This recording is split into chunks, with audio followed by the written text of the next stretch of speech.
Hola, bienvenidas, bienvenidos a un episodio más de los 41 tropiezos de la heteronorma en México. Yo soy Shivón Guerrero y a mi lado derecho tengo a Lucía Sicha.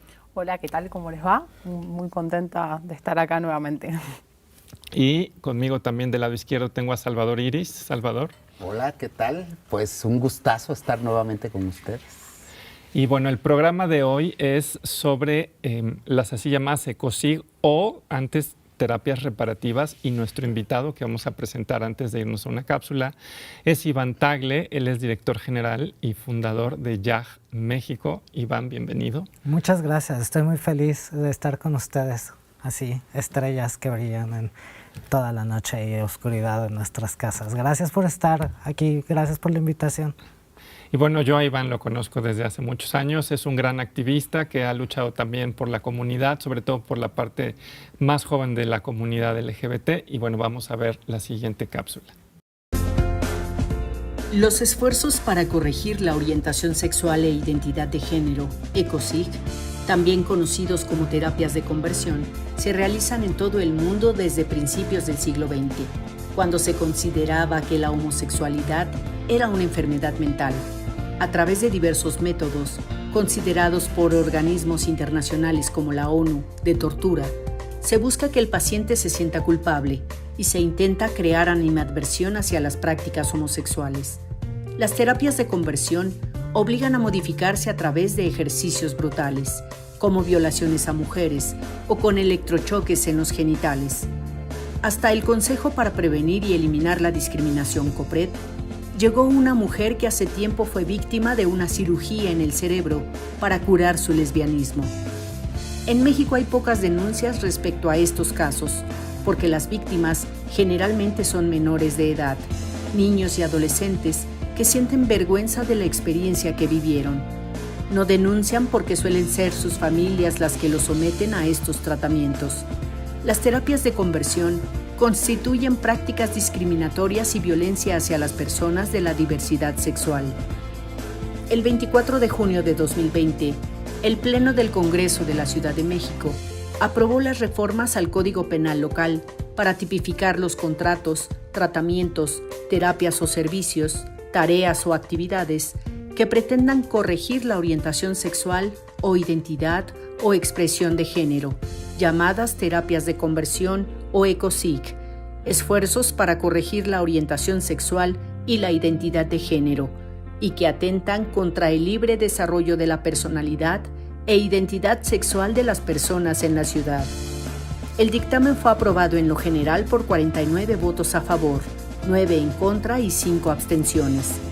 Una iniciativa de ley análoga se encuentra ahora en el Senado de la República esperando su aprobación para tipificar los ECOSIG a nivel federal. Iván Tagle tenía 15 años cuando fue ingresado por primera vez a una clínica donde aplicaban terapias de conversión. Unos vecinos les dijeron a sus padres que conocían la forma en que podría dejar la homosexualidad. Hace casi 15 años, Iván fue uno de los fundadores de YAG México, con la finalidad de promover, defender y garantizar los derechos humanos, sexuales y reproductivos de todas y todos, mediante diversos programas y ofrecer servicios integrales y de calidad dirigidos a la población LGBTI de México. Hola, bienvenidos, bienvenidas de vuelta a los 41 tropiezos. Hoy estamos hablando de ECOSIG con nuestro invitado que es Iván Tagle. Y pues primero que nada, Iván, cuéntanos un poco acerca de tu asociación civil YAG.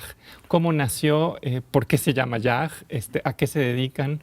Claro, pues YAG es una organización en México que se encarga de la defensa de los derechos de la comunidad LGBTI+. Hacemos y trabajamos en diversos ejes. El primero es el trabajo de base, el trabajo directo con la población, donde ayudamos principalmente a jóvenes a que estos jóvenes no toquen la calle. Nuestra labor es precisamente tratar de acompañarlos en sus procesos de salida del closet, con sus familias. Aparte de eso, pues hacemos investigación un poco sobre los fenómenos que acontecen, las violencias y discriminaciones que vivimos la comunidad LGBTI, y eso nos permite un tercer eje que es con estas experiencias, estos jóvenes, más todos estos datos, podemos entonces de esa forma incidir en la política de nuestro país, ¿no? O sea, detectamos los problemas, estudiamos esos problemas, tenemos los datos duros y entonces de esa manera podemos estar incidiendo para cambiar un poco estas realidades que tenemos. Digo, adicional a eso, tenemos proyectos y programas para fortalecer a futuros activistas jóvenes en la República, ¿no? Hay un programa muy importante, Mujeres Diversas Ya, que es un programa de feminismo interseccional donde se reconocen justamente a las mujeres diversas, sus papeles, sus derechos, y está muy suave, ¿no? A final de cuentas, es una organización que surge justo como vendetta de toda la discriminación que vivimos. Shio comentaba que nos conocíamos hace tiempo, pues les voy a comentar que en realidad cuando yo conocí a Shio, yo estaba en situación de movilidad forzada, tocaba el violín en las calles, ¿no? Como forma de sobrevivir porque había huido de mi casa por justo la violencia y discriminación, por la homofobia que se vivía dentro de mi hogar. Entonces, de esa manera, pues, juntándome con gente bien inteligente, pues me empecé a dar cuenta de que lo que yo había vivido había sido discriminación y de alguna manera, pues, todas las cuestiones que fueron permeando mi vida y la vida de muchos otros compañeros que nos fuimos acercando porque estábamos en la misma situación y queríamos ver cómo sobrevivíamos a la calle, pues ahora creamos esta organización que pues actualmente es una de las pues con mayor incidencia en nuestro país, y para nosotros es justo como agarramos todo eso negativo para construir una propuesta y que no le vuelva a pasar a nadie, ¿no? Ninguna forma de violencia o discriminación hacia nuestra comunidad, y por eso pues YAG es Amor en Maya. El nombre completo de la organización es YAG Transformando tu Vida AC, y bueno, también apelamos mucho a eso, a visibilizar que también hay otras diversidades, también hay otras poblaciones que históricamente pues han sido olvidadas, y por lo menos al presentar a nuestra organización podemos decir, hay estas otras comunidades que también tenemos que ver cómo llegamos ahí, cómo garantizar todos sus derechos sexuales, reproductivos y pues el libre y pleno desarrollo de sus personalidades, ¿no? Un tema que ustedes tocan mucho, que por lo que los he visto en varios lugares, son los ECOSIG. ¿Qué son para la gente que no entiende la terminología? Buenísimo, pues los ECOSIG son aquellos esfuerzos para corregir o suprimir la orientación sexual o identidad de género, y son estas prácticas que mediante tratos crueles, inhumanos y denigrantes buscan justo eso, reprimir la sexualidad del individuo, ¿no? Y estas pueden ser prácticas que van desde las terapias de conversión, que son las más populares, a las que mundialmente se reconocen, ¿no? Pero también está fenómenos como la privación ilegal de la libertad, la medicalización forzada, las violaciones correctivas, es decir, cuando una persona hace que la otra tenga relaciones sexuales porque, por ejemplo, en una mujer lesbiana no has probado un hombre, no has tenido sexo con un hombre, entonces de esta manera es como te vamos a curar, ¿no? Y pues desafortunadamente todas estas prácticas tienen en común esta idea de que cualquier tipo de práctica relacionada a la sexualidad que no tenga como fin la procreación, entonces pues es una patología, y históricamente lo podemos ver en muchos de los movimientos sociales. Históricamente eso pasaba, o se les criminaliza o se les patologiza, ¿no? Entonces, por supuesto, en la comunidad LGBTI fue la misma situación, ¿no? Como los discursos religiosos también van permeando esta cuestión en lo político, en lo médico, en lo social, pasan de criminalizarnos a patologizarnos. Y no es hasta 1990 que la Organización Mundial de la Salud retira la homosexualidad de las enfermedades, de su lista de enfermedades mentales, ¿no? Recientemente lo ha hecho con la transexualidad para reconocerla como una variante más de la sexualidad humana, pero voy a ser muy claro, cuando yo nazco en un mundo que me reconoce como un enfermo. Y todas las personas que estaban estudiando psicología y medicina fueron educadas en que personas como yo, que demostramos y buscamos el amor en alguien de nuestro mismo sexo, pues entonces estamos mal. Y se empiezan a crear diferentes mecanismos y acciones que comienzan a limitar tu personalidad, a reprimir tu sexualidad, y pues yo soy uno de esos sobrevivientes de ese tipo de prácticas. Cuando hablamos de ECOSIG en México fue porque teníamos que llegar a un consenso, sobre todo muchos de los que fuimos víctimas y ahora sobrevivientes de estos casos, y nos dimos cuenta que sí, era la misma obra de teatro, pero con diferente actor y diferente locación. O sea, mientras a mí me privaron de la libertad durante varios días, no me dejaron tomar agua, no me dejaban dormir, ¿no? Tenía que arrepentirme de quién era. A otras personas las sometían a violaciones correctivas, ¿no? Donde la familia consensuaba con un tercero el abuso sexual para así corregir a la persona, ¿no? Y entonces veíamos que todos tenían como un común denominador, ¿no? Al final, en lo general, pero que también tenían sus particularidades, ¿no? La privación ilegal de la libertad es privación ilegal de la libertad, pero ¿y por qué lo hacen? Porque claramente hay un discurso de si tú te sales de esta norma, hay un castigo. Y un poco lo quiero poner, sobre todo para las personas que nos están viendo que no son LGBT, es como lo que nos pasa con la pandemia. ¿A quién le gusta estar encerrado en su casa todo el tiempo? Y que apenas salgas de tu casa y vas a tener la firme promesa de que si tú sales, algo malo te va a pasar. Y entonces renuncias a tus libertades y cedes completamente todos tus derechos por tratar de sobrevivir. Ahora, lo que me pasó a mí funcionó. ¿De qué manera funcionó? Funcionó en la forma en que despersonalizaron todo lo que yo era, ¿no? Mi activismo a un inicio fue comenzando diciéndole a otras personas que yo ya me había curado y que ellos estaban mal y eran unos enfermos. Eso a los 15 años, ¿no? Entonces, estos esfuerzos son implementados justamente hacia nuestra comunidad porque piensan todavía que somos unos enfermos. Y la realidad es que no, y justifican estos maltratos y esta violencia y esta discriminación hacia nosotros desde los discursos religiosos, desde los discursos académicos, y desafortunadamente eso llega a nuestros hogares. Y son nuestros papás quienes son las víctimas de estos discursos, porque en el entendido de que quieren salvar el alma de sus hijos, de que quieren el mejor bien para sus hijos, pues justo buscan el consejo de un médico que les dice si hay una forma para poder desarrollar la heterosexualidad en tan solo 4 meses a través de tratos crueles, inhumanos y denigrantes. En este sentido, estos médicos carecen de ética, ¿no? Tú lo acabas de decir. En el 90, la OMS quita la homosexualidad de las enfermedades de salud mental. Entonces, si ya no es una enfermedad, yo creo que no tendría por qué ser tratada, ¿no? Como tal. Exactamente, y lo peor de todo es que nos damos cuenta que sigue siendo así, incluso en nuestros días, a estas fechas, sí, ¿no? Siguen existiendo esas prácticas. No es sino hasta que las víctimas y sobrevivientes decidimos levantar nuestras voces para hacer visible esto, que comienza un debate importante en nuestro país para poder legislar y acabar con, de alguna manera, este fenómeno. Pero esto es de años y años y años y años, que no solo en México, lo peor es cuando te das cuenta que esto está siendo repetido en todos los países.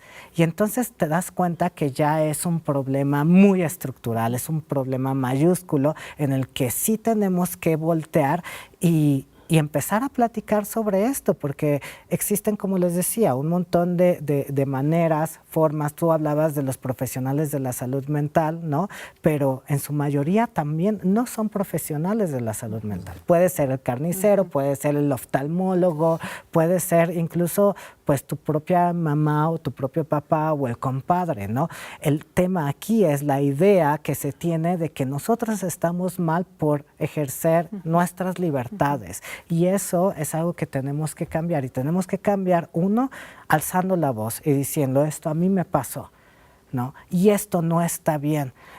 un poco lo que hablábamos fuera del aire, ¿no? Como estas violencias también cuando tú cumples como hombre 15, 16, 17, 18 años, que entonces te llevan justo a este table o a este lugar donde hay trabajadoras sexuales y entonces te obligan, te pagan el servicio y tienes tú que probarte, ¿no? Estamos viendo eso y estamos viendo esas violencias que se van normalizando y creo que es importante justo decir que no es nada normal hacer ese tipo de cosas y que nosotros tenemos derecho a ser quiénes somos, ¿no? Entonces... Pero tenemos que hacer una pausa. Ahora regresamos. Perfectísimo. No se vayan. Seguimos aquí en los 41 tropiezos de la heteronorma en México.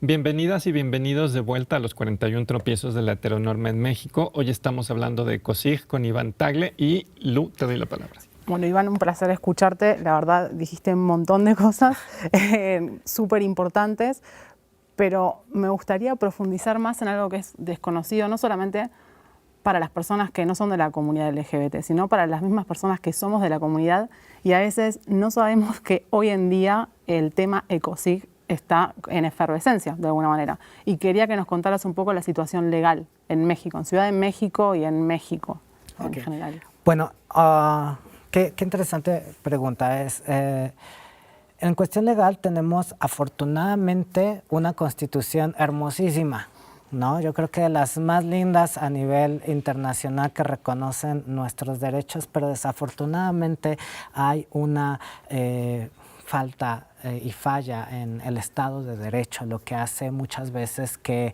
delitos como el feminicidio o la discriminación se configuren en nuestro país. Como ustedes saben, existe la discriminación como delito en México y pues ¿quién está en la cárcel por discriminación? Pues nadie, ¿no? Y todavía hay justo estos debates si el tema de la cárcel puede ser una medida buena o no, ¿no? Frente a eso justo nos encontramos así la comunidad en este súper debate de qué podemos hacer con un fenómeno que es súper complejo y que debemos entenderlo que una ley no basta para acabar ese fenómeno. Tenemos que entender que esta ley o una legislación para acabar este fenómeno es solo una estrategia más de una suma de otras acciones que tienen que suceder para realmente combatirlo. Y te lo comento porque justo, afortunadamente, en 2018 logramos incidir en la Ciudad de México y a nivel federal para poner diversas propuestas legislativas para prohibir este tipo de prácticas, las terapias de conversión, ¿no? Y justo que pues estuviera esta parte de sanción, también como la remoción de las cédulas profesionales de los psicólogos o profesionales de la salud mental que lo impartan. Ahora, ha sido bien complejo porque por supuesto lo primero que nos encontramos es que las personas no nos creían, ¿no? Y las herramientas que teníamos legislativas, aún así se configuran muchos delitos, pues tampoco eran suficientes para poder terminar con eso, ¿no?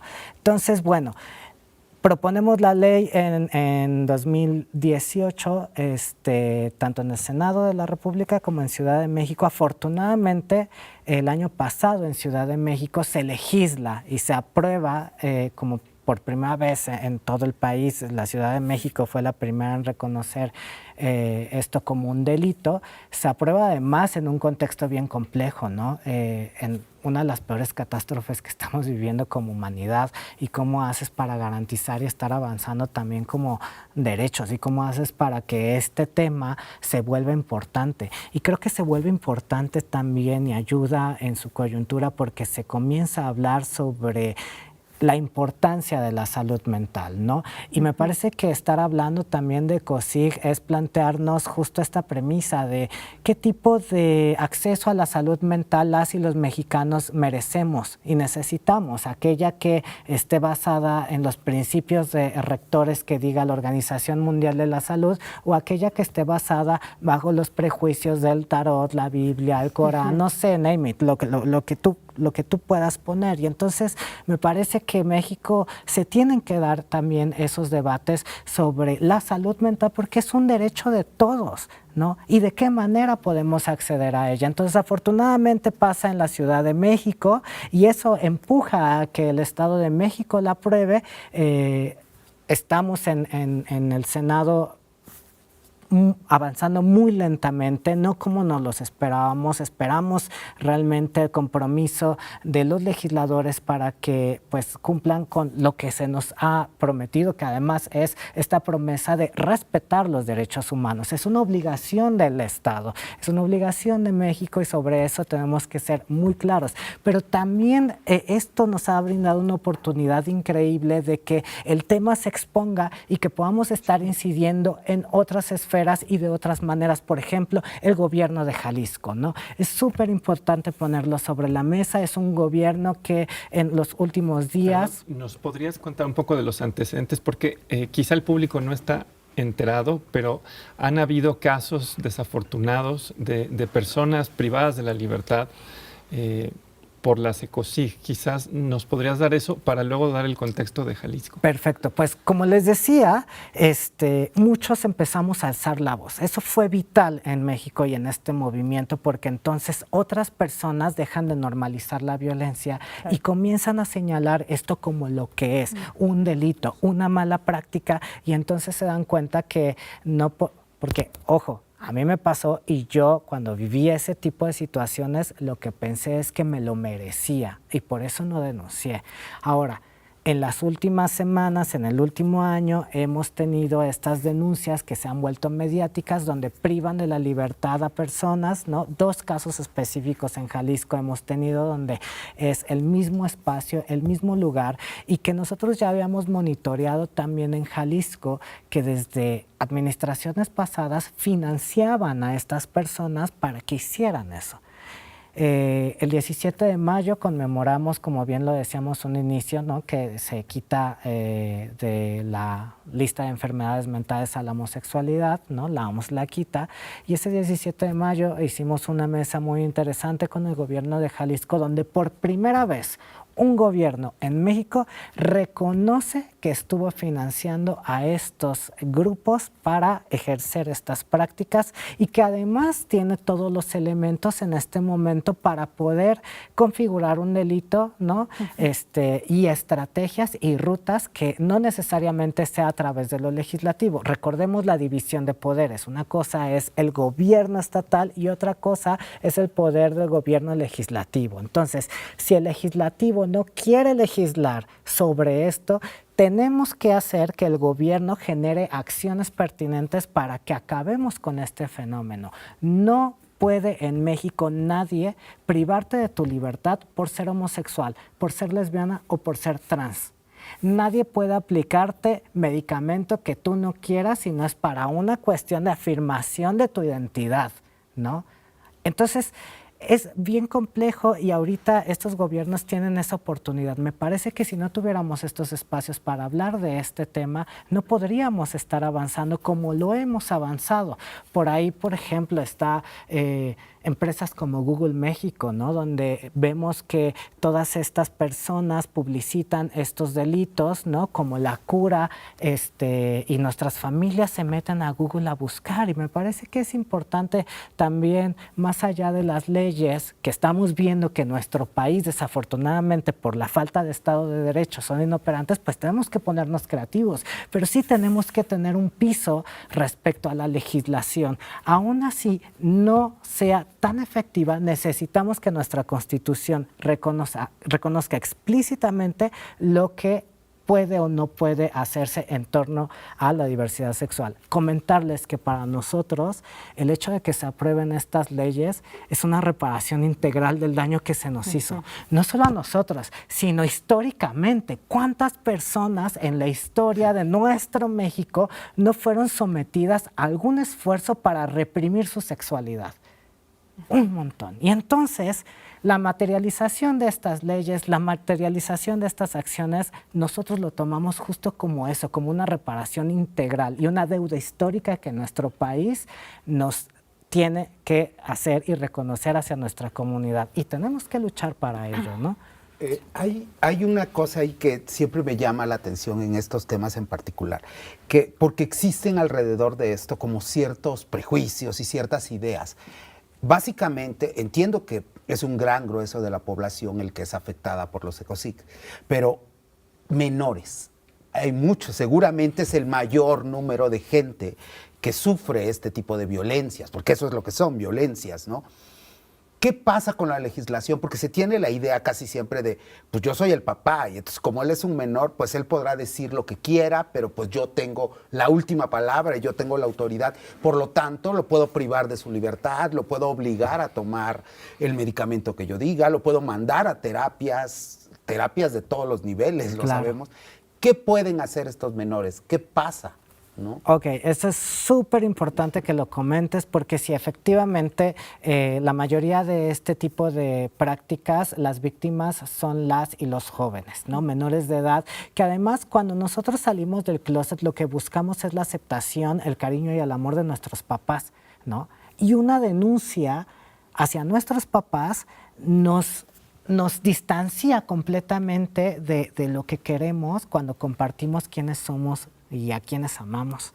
Entonces, es súper complejo, pero afortunadamente con estas leyes el Estado te dice, cuando hay un menor de edad, pues el delito se puede perseguir por oficio. O sea, las instituciones pueden meterse porque tienen que proteger al menor, ¿no? Y también ahí ya hay un discurso ganado en el debate de repente de los superconservadores que decían, no, es que nosotros tenemos derechos como papás, con los niños no te metas. No es cierto. Los niños y los jóvenes tienen derecho a decidir sobre sus cuerpos, sobre sus vidas y sobre cómo van a desarrollar su personalidad. Y un papá y un padre y un médico no tienen para nada aquí en nuestro país, en la Ciudad de México, en el Estado de México, la facultad de hacer absolutamente nada en contra de esa persona para cambiar su orientación sexual, ¿no? En ese sentido, los jóvenes tendrían que denunciar. Pero más allá de una denuncia, ¿y a quién van a denunciar? No es a los papás, y eso quiero ponerlo sobre la mesa. Papás y mamás son víctimas de personas que están lucrando con el dolor y la desinformación. Aquí no se va a perseguir a los papás, a menos de que el papá sea el que esté abusando sexualmente también de esa persona o esté cometiendo un delito. Aquí en México, en China, pues el delito es delito. Pero en realidad, si hay un profesional de la salud mental que le está diciendo al papá, oye, somete y esto, bueno, en realidad el problema es para el profesional de la salud mental y en ese sentido pues empezamos a garantizar el derecho pues de las personas, de las niñas, de los niños y me parece que es importantísimo porque eso también nos puede ayudar a avanzar en otro tipo de reconocimientos, ¿no? Como la deuda histórica que tiene todavía la Ciudad de México con el tema del reconocimiento a las infancias trans. De alguna manera el hecho de que una ciudad les niegue su reconocimiento, pues también es un mensaje para, de alguna forma, no validar quiénes son y decir, esta es la manera en que queremos que te comportes, y eso es esencia un ECOSIG, ¿no? O sea, complejo. Y en ese sentido que hablabas de desinformación, ¿cómo pensás que obstaculiza esta nueva cruzada de la derecha con el PIN parental, que viene de España pero se reproduce en México, y es esta idea de prohibir la educación sexual integral en las escuelas, por ejemplo, ¿no? Las infancias y las adolescencias no tienen acceso a conocerse. ¿Cómo pensás que puede impactar esta confrontación que hay en el acceso a la información que desde la comunidad le queremos dar a jóvenes? Claro, pues me parece que esto es algo que siempre hemos visto también históricamente como la lucha en esta arena discursiva y de derechos que nosotros como comunidad tenemos que estar siempre atentos y atentas. No podemos permitir que en un estado se apruebe una ley así porque entonces empieza como un efecto dominó. Y entonces también tenemos que ver las otras batallas que tenemos que estar dando por el reconocimiento a nuestros derechos que justamente contrarresten ese discurso. Los ECOSIG van más allá solo de esta ley, sino que tiene justamente este efecto, donde no le da la razón a estos papás que están tratando de implementar este tipo de iniciativas porque ellos creen que su derecho a ser padres va por encima de mi derecho a vivir una vida digna y libre de violencia. Y entonces eso es lo más genial, ¿no? Que también en el discurso social se empieza a permear todo eso. Creo que es importante que nosotros, yo siempre hablo sobre esto y siempre digo que soy sobreviviente y no víctima, ¿no? Nosotros desde la organización en el tema de ECOSIG lo manejamos de maneras muy distintas. Como víctima es en el momento que me pasó, ¿no? Y a partir de lo que me pasa, cómo voy haciendo y qué hago con lo que me pasó para transformarlo en algo positivo y hacer que esto jamás le vuelva a pasar a nadie, ¿no? Y entonces me vuelvo este sobreviviente para empezar a ejercer acciones. Y me parece que todos los que en algún momento vivimos bullying en las escuelas por ser quien somos, ¿no? Los que en algún momento sufrimos alguna burla, algún señalamiento por nuestra orientación sexual, nuestra identidad de género, justo podemos ser esos sobrevivientes, y esos sobrevivientes es tomar acción.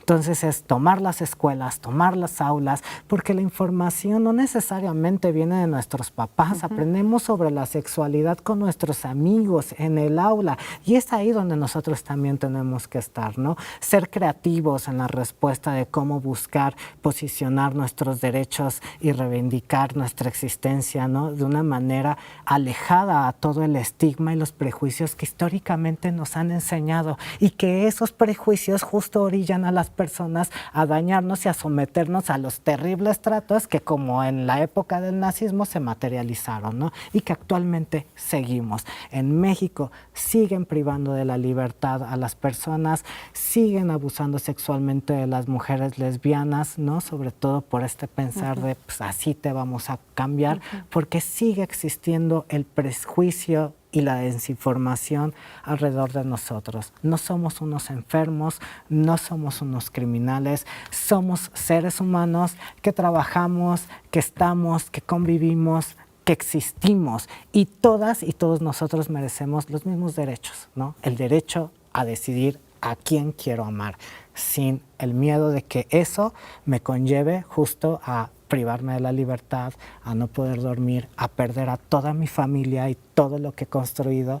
Y bueno, pues un poco creo que eso es lo que tendríamos que estar como haciendo. Sobre eso yo creo que algo que hay que recalcar, y creo que lo has hecho muy bien, es este mensaje a las madres, a los padres, de decir, a ver, yo entiendo que en un acto de amor y preocupación se puede tomar una decisión apresurada, desinformada, pero quizás lo que también hay que recalcar, y creo que también lo has hecho, es que no hay ningún fundamento científico ni médico en ninguna sociedad internacional seria se legitiman no solo las famosas ECOSIG, sino tampoco la patologización a las diversidades sexogenéricas, ¿no? Y eso ya lo decías.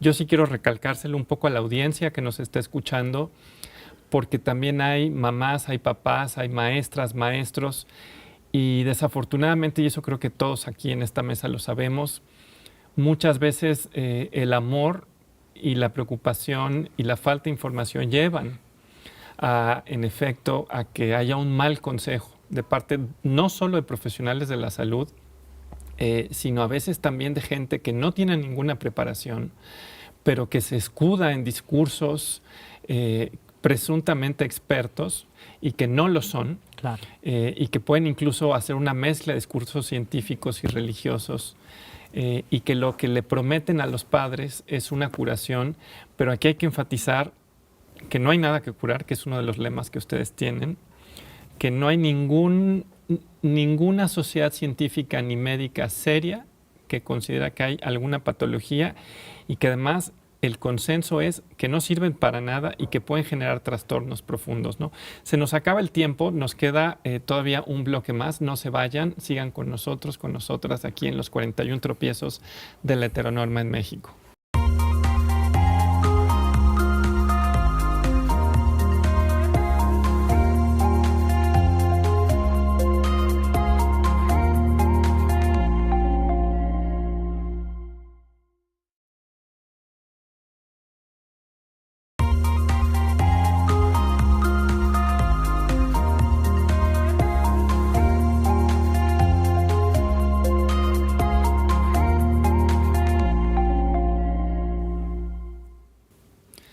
Bienvenidas y bienvenidos de vuelta a los 41 tropiezos de la heteronorma en México. Hoy estamos hablando con Iván Tagle sobre EcoSIG. Y bueno, te cedo la palabra, querido Salvador. A mí me gustaría hacerte una pregunta. Mira, si yo soy un padre de familia y descubro que mi hijo es homosexual, lesbiana o trans, antes de tomar una decisión apresurada o una decisión llena de prejuicios, porque entiendo que a veces, aunque la intención es buena, dicen que de buenas intenciones está lleno el camino del infierno, ¿a dónde me puedo dirigir? ¿A dónde puedo ir a buscar ayuda, a buscar asesoría? ¿No? Claro, es muy importante que uno pues reconozcamos siempre que ante las cosas que desconocemos, pues es importante tener ayuda, ¿no? Y siempre saber qué tipo de ayuda va a ser la que más va a apoyar a mi hijo. O sea, tú partes desde el amor y entonces desde el amor busca a alguien que justo pueda ayudar a ambas partes para fortalecer la relación. En México hay organizaciones muy importantes como la Familias por la Diversidad Sexual, así los pueden encontrar en Facebook, en Twitter, en Internet, ¿no? Miriam Ángel es una de las madres que lleva este grupo, son papás y mamás de personas LGBT que se reúnen justamente a platicar sobre eso, ¿no? Sus preocupaciones, ¿qué hago con mi hijo? Me acaba de decir, ¿cómo la trato? ¿Le van a pegar a mi hijo? ¿No? Está también una asociación que se llama Cuenta Conmigo, por favor, la pueden así googlear, revisar, ¿no? Si se encuentran en Ciudad de México con COPRED, pueden hablar y COPRED los va a estar canalizando a eso. Y, por ejemplo, en caso de que seas un joven que está viviendo una situación de esa forma, está nuestra organización YAAJ México, YAAJ México. Por favor, pueden hablarnos y nosotros estaremos acompañándolos a través de nuestros grupos de apoyo, ¿no? A través de la asesoría legal. Y recuerden que si están en el Estado de México o están en la Ciudad de México, pueden ya denunciarlo en las fiscalías. Sin embargo, va a ser muy importante que nos hablen, porque esa es otra. Una vez que está una ley, no es que se acabe ya la problemática y que sea una varita mágica. Los fiscales y nuestras instituciones no saben ni qué es una persona bisexual, y entonces explícales EcoSIG. O sea, ahí tenemos que todavía entrar con las instituciones, con el COPRED, con CONAPRED, con todos, estar sensibilizando para que esto realmente opere y no se revictimice a justo las personas, ¿no? Importante decir que creo que hay que hablar también de lo difícil y las consecuencias que tienen estas prácticas a las y los jóvenes papás, ¿no? Yo les decía que esto sí ayuda en que me despersonalizó, ¿no? Realmente cuando a mí me pasó eso, tener relaciones sexuales con personas era casi imposible, ¿no? Destruyó mi autoestima, tuve mucha ansiedad, intentos de suicidio. Si quieres que tu hijo pase por algo así, lo vas a someter a esos tratos, ¿no? Y tu hijo, por supuesto, que no va a hablar, se va a quedar callado, ¿no? Y tú vas a pensar que está bien tu hijo y que ya dejó de ser así, pero la realidad es que le estás haciendo un daño irreparable, irreversible. Y me parece que justo pues el amor en la familia, pues vence la homofobia, ¿no? Hagan de sus hogares el refugio de la calle para los hijos y no hagan que la calle se convierta justo en ese refugio para el hogar, ¿no? Sí, yo tenía dos cuestiones que plantear, pero hacia adentro del activismo. Y una tiene que ver con lo que mencionaba antes Gio, que es el proyecto se llama Nada que Curar, porque entendemos que ninguna orientación sexual ni identidad de género es patológica, no hay un desvío, no hay nada que corregir. Y ¿cómo afecta entonces la palabra corregir en las siglas de las EcoSIG, ¿no? Si seguimos por ahí alimentando un imaginario donde tienen tolerancia, esta palabra que me choca particularmente, me parece que tengo que dar permiso para vivir y no es que me tienen que tolerar, digo, ¿no? ¿Cómo nos jugaría por ahí en contra esta palabra? Y el otro breve es una tensión que puede haber entre la tipificación como delito de las ecocid y toda la comunidad LGBT que está en contra del punitivismo, ¿no? También hay otra tensión ahí hacia dentro de los activismos y quiero saber si pensás que fragmenta o no. Ya, me parece que existe esta tensión sobre todo por una cuestión del desconocimiento de la misma lucha sobre las personas que hemos sido sobrevivientes y que nos hemos tenido que sentar justo a platicar y dialogar. Un poco en el contexto, desde un inicio que buscábamos la ley, Shio nos decía, Iván, hay esto que está pasando sobre este tema, pero es muy complejo. ¿Por qué? Porque existen muchas formas y entonces llegar a un consenso es uno complejo porque empiezas a dividir, a fracturar. El punto de esto es que todos los que decidimos irnos por esta vía, a sabiendas de que existe un Estado de Derecho fallido, a sabiendas de que existe una corriente que obviamente que completamente de acuerdo en muchos puntos que se plantean, ¿no? Para nosotros nuevamente era necesitamos ver a esta ley no como la solución del problema. Y el problema es que los activistas que están en esta corriente punitivista, que no han estado en estas discusiones, me parece muy reductivo el que solo lo pongan en, está mal, es una ley. No, a ver, una ley no combate todo este fenómeno y nosotros siempre hemos sido muy claros con esto, con los legisladores, con nuestras bases. Es una estrategia más que se necesita para realmente también hacer políticas públicas que vayan de la mano, que cambie lo que es la dinámica social, porque mientras tú cambies la dinámica social, entonces vamos a avanzar.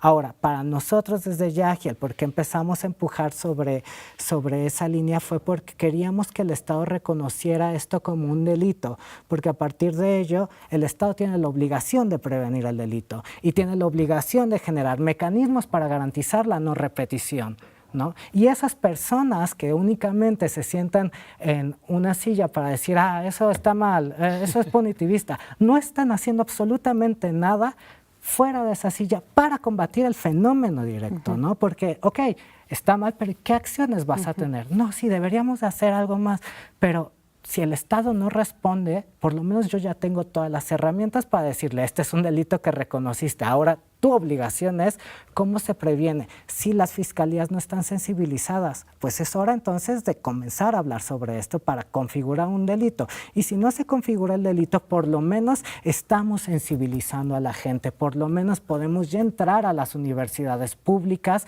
¿no? Empezar a incidir en los formadores de quienes serán los futuros médicos profesionales de la salud mental. Y entonces cuando lo entendemos bajo esa lógica, dices, vamos a ir por esta línea, porque necesitamos hacer un escándalo, necesitamos poner el foco sobre este tema, porque no nos creían y no nos creen todavía. Aún así existan ya las denuncias y los testimonios de los gobiernos que están justo evidenciando que ellos estaban financiando estas torturas, ¿no? Si reducimos la discusión solo a un tema de si está bien o no el punitivismo, me parece que es perder completamente la visión de cómo combatir un fenómeno que es complejo por todas las variantes. Justo sobre eso te quería... en efecto, la discusión ha avanzado y un poco Iván ya mencionaba que hace unos años, cuando esta discusión empezó, había esta pregunta, ¿no? De si era una estrategia punitiva o no. Pero creo que en términos de discurso avanzado, porque ahora reconocemos que tenemos que tener, por ejemplo, alguna forma de restauración de daño que quizás ahora todavía estamos tratando de imaginar cómo podría ser. Pero afuera del aire tú nos comentabas algo que era importante, ¿no? Y era, a veces no se puede restaurar cuando una persona, por ejemplo, comete un suicidio, ¿no? O cuando la persona simplemente queda muy, muy lastimada, ¿no?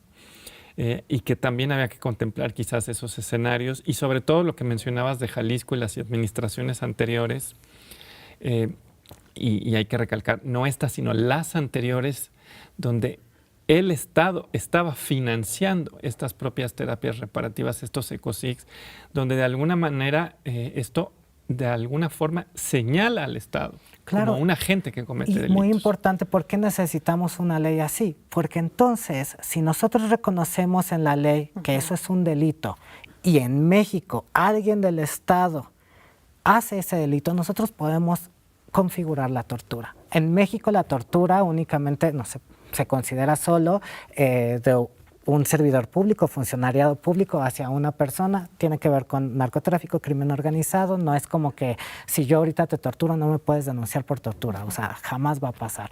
Pero, nuevamente, si nosotros en el fenómeno de ECOSIG estamos viendo que hay un montón de agentes y que uno de esos agentes es el Estado, esto nos ayuda para decir, tú, Estado, si te atreves a financiar a este grupo que está haciendo ECOSIG, entonces está siendo parte de un delito que ya podemos configurarlo. En ese sentido, yo te quería preguntar, ¿cuál ha sido la respuesta de los estados, de los gobiernos, de los funcionarios a estos temas? Porque a veces, por experiencia, te lo digo, te dicen sí, pero ya en la práctica, pues falta sensibilidad, ¿Han tenido respuesta Me parece positiva? que a un inicio lo que siempre hemos mapeado es la resistencia que salta de los prejuicios y los estigmas, pero cuando vamos las personas a decirles lo que vivimos, ¿no? Lo que nos pasó, cambia completamente. ¿Y qué diputado o senador está a favor de la tortura? ¿Qué diputado o senador va a estar a favor de los tratos crueles, inhumanos y denigrantes, de las violaciones hacia las mujeres, que es algo que tenemos que estar combatiendo en este momento coyuntural? No hay forma de sostener este discurso. No hay manera. Y nuevamente, veamos a estas iniciativas como una oportunidad para ser sobrevivientes, para tomar acción. No veamos a las iniciativas en nuestro país, ¿no?, como la solución. No veamos a las leyes como la solución del problema. No lo han sido y no lo seguirán siendo. La solución de los problemas somos nosotros, la sociedad civil, que articulada con el gobierno, con la academia, con medios de comunicación, podemos transformar nuestras realidades sociales.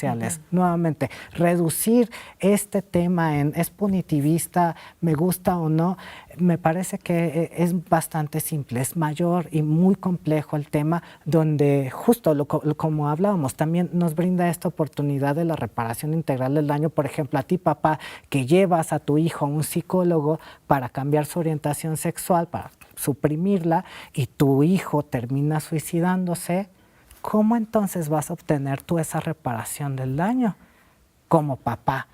¿Cómo le vas a reclamar al psicólogo que está haciendo una mala práctica que orilló a tu hijo al suicidio?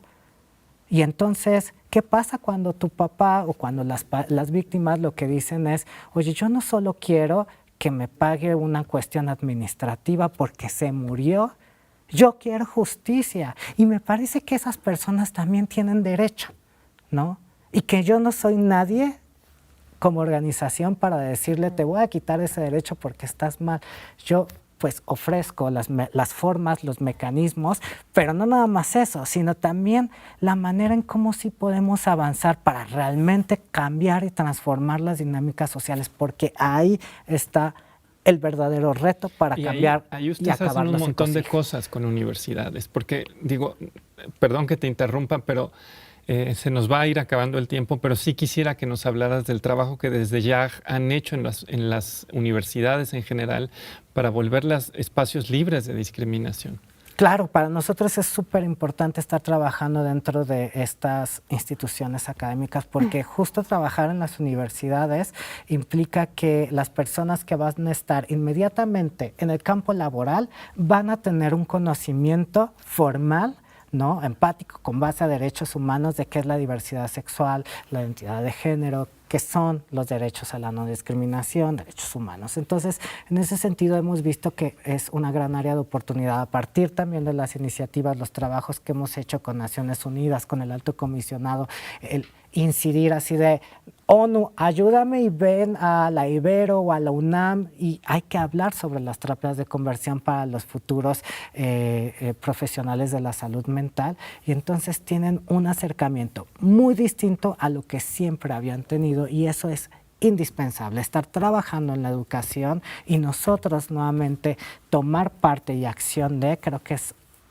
vital, ¿no? Entonces, para los que nos están viendo, UNAM, también otras escuelas, si quieren que empecemos a implementar cosas muy cool para justo hacer de un espacio educativo pues más inclusivo y abierto a toda forma de diversidad, ¿no? Y hay que hablarlo, es a toda forma de diversidad. Por ejemplo, por ahí rapidísimo decíamos como ¿cuántos auditorios existen en una escuela? ¿Y cuántos tienen nombre de hombre?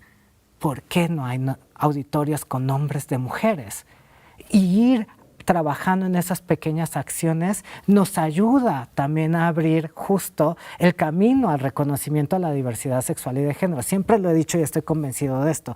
Si los derechos de las mujeres no avanzan en este país, los derechos de la comunidad LGBTI más difícilmente van a ser reconocidos. Entonces es una lucha compartida. Y en ese sentido, lo que tú dices, las leyes no lo son todo. Las leyes son un gran avance, sí, un gran porcentaje, pero si no van acompañados de procesos de, ya no digamos de educación, de sensibilización, creo que es mucho más importante, no sirven de mucho, ¿no? Creo que el problema es mucho más de fondo, ¿no? Claro. Y en ese sentido lo que ustedes hacen con las universidades es bastante interesante y bastante importante para cambiar esas formas de pensar y ayudar a esos procesos de sensibilización. Claro, y uno esperaría que se diera por generación espontánea, no lo es así, ¿no? Hay que ser muy realistas y pues por eso tenemos que dedicarnos activamente a una labor, ¿no? El activismo, o sea, de ahí viene toda esta parte. Yo me voy a dedicar a sensibilizar a todos los profesores para que ningún profesor corra a una persona de su aula únicamente por ser gay, porque entonces ahí ya estás coartando un derecho humano que es el derecho al acceso a la educación. Y entonces no puedes coartarle ese derecho únicamente por amar a quien ama. O por ser trans. Creo que un gran problema en la educación tiene que ver con la identidad, ¿no? O simplemente por si utilizas arracadas o tatuajes, ¿no? ¿Cuántas personas no les permitían también hacer un examen profesional únicamente basado por esta cuestión de discriminación? Hay que cruzar esos temas y creo que como movimiento tenemos que ser bastante creativos para también ver que eso nos afecta a nosotros y ponerlo sobre la mesa porque así apelamos al entendimiento común que es la persona heterosexual que no necesariamente va a comprender lo que nosotros estamos viviendo en nuestros procesos, ¿no?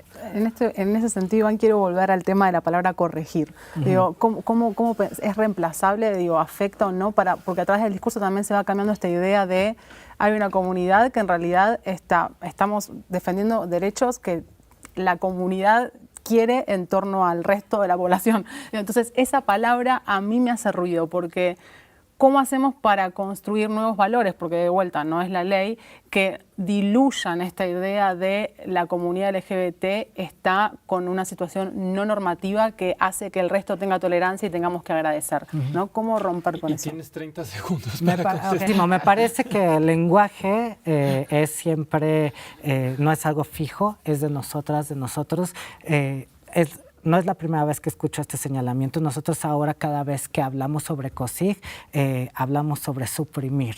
Ya, estamos cambiando un poco el corregir porque es eso, o sea, y si frente a esa palabra hay toda una pedagogía que tenemos que cambiar, hay que cambiarla, ¿no? O sea, mal haríamos si tuviéramos una cerrazón sobre eso y me parece una propuesta más importante hablar sobre suprimir o reprimir. Pues ahora sí que muchas gracias, sobre todo porque te pusimos con el cronómetro al final, pero bueno, yo te quiero agradecer que hayas venido, que nos hayas hablado de este tema tan importante y sí le quiero decir a nuestra audiencia que quizás como sociedad estamos subestimando lo extendidas de estas prácticas, ¿no? Entonces, este es un programa que sí creo que nos tenemos que tomar muy, muy seriamente. Muchas gracias, Iván, por gracias estar con nosotros. al estrés. Muchas gracias. Gracias.